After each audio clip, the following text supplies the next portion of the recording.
Welcome to Blizzard Fire. We hope this video helps fire up your solution. You start by ensuring you have the proper permissions on both spreadsheets.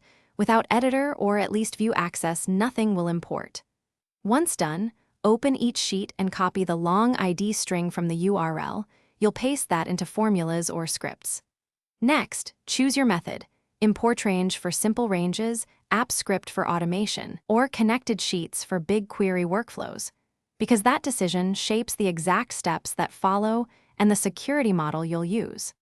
If you choose import range, paste a formula in the destination. Use the source ID and range, then click Allow Access when prompted. This creates a live link that updates automatically. If you need transformation or scheduled sync, open Extensions App Script, use Spreadsheet App.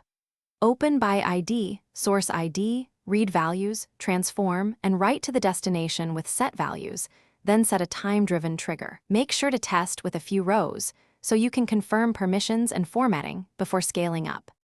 Complete the setup by formatting columns and confirming formulas work with the imported data. Once done, automate via app script triggers or rely on import range near real-time updates depending on your needs. Make sure protected ranges or conditional formatting don't block writes.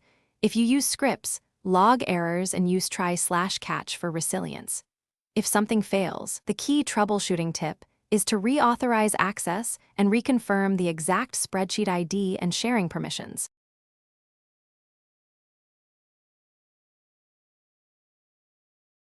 Thanks for watching. If you found this helpful, don't forget to like and subscribe.